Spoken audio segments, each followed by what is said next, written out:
At the halfway point in the federal election, there have already been a number of surprises and unusual events, not the least of which has been Liberal efforts to keep my colleague at True North, Andrew Lawton, from covering the Prime Minister on the campaign trail. But not only refusing to give him media credentials for the campaign, but getting the police to hinder his efforts and actually remove him from one public event. Quite apart from the optics of this for the Liberals, I don't understand why police would play along. Lawton was following the Liberal bus when he got pulled over by police and kept at roadside for 15 minutes. Clearly he was doing nothing wrong, and stopping and detaining him in that matter is an abuse of authority. In the second instance, he had pre-registered for a public event, and after waiting in line for an hour, Thunder Bay police approached him and asked him if he was Andrew. He said he was, and was told he would have to leave. He asked why, and the police said they didn't know why, but they were told to ask him to leave. Now, I have been involved at some level in many campaigns. I've even been responsible for event security at Liberal campaign events in the 90s and Conservative campaign events since before Stephen Harper formed the government the first time. I have never seen police remove someone who was unwanted. That's the role of event security.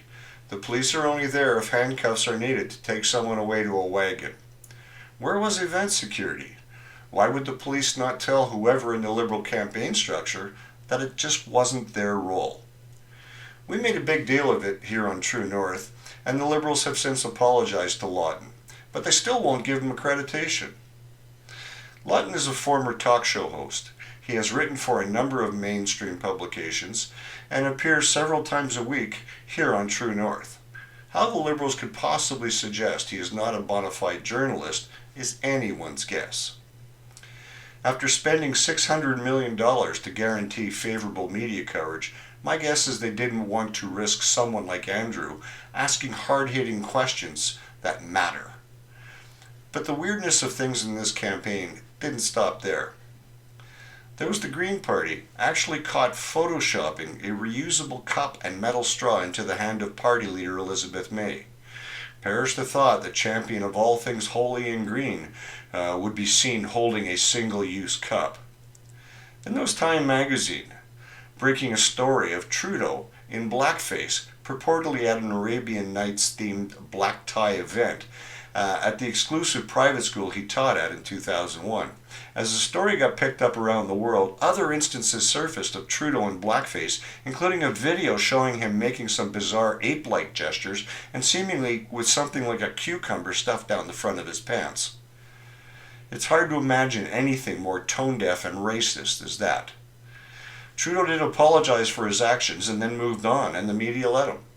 But what the media did was spend many hours tracking down the man who gave the original yearbook photo to Time. Seriously, outing and doxing the person that did that was more important to the Globe and Mail and the CBC than actually covering what the Prime Minister did. Then the PM arrives at a press conference by canoe to make a bizarre $2,000 allowance for camping announcement for families. The media cheered his awesomeness.